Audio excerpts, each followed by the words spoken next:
Ôm tôm lắm.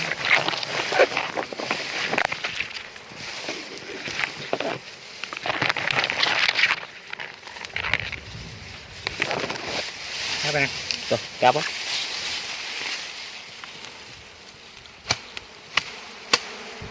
bà chụp quay nha.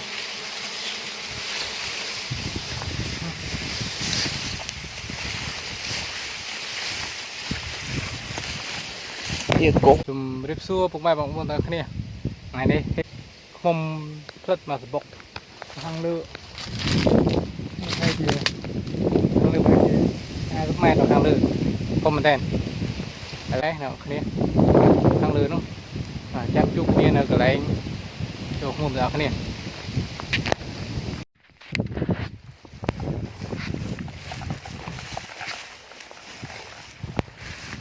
Số men vừa lừa rồi.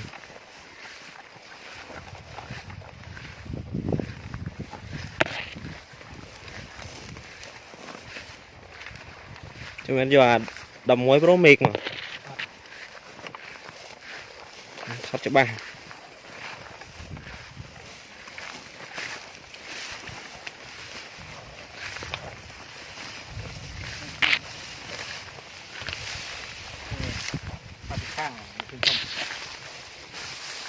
Nè.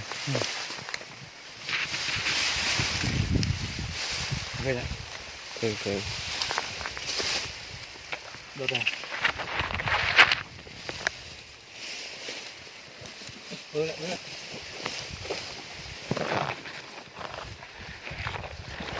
Đây này. Đốt đó. Cái chè. Chè bù. Là đây.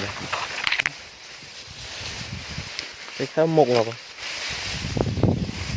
Cái thang. Khai. Cái đằng cam nữa. Nó.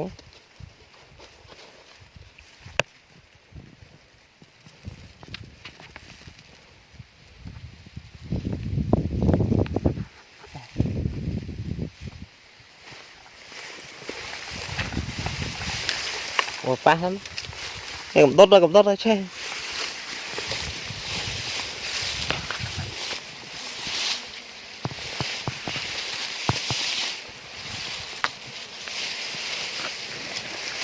Ôm tôm lắm.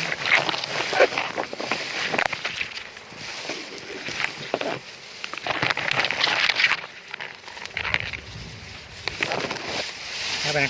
Rồi, cáp á.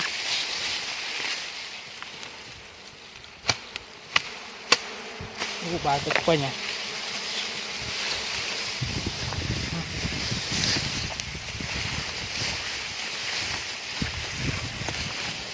Chia cố hơi chênh. Cố hơi chênh.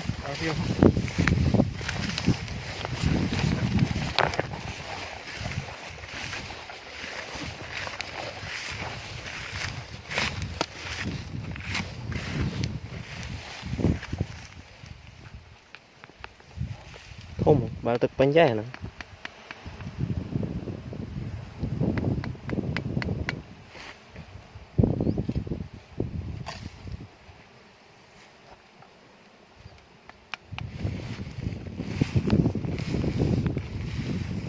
Xây mồm.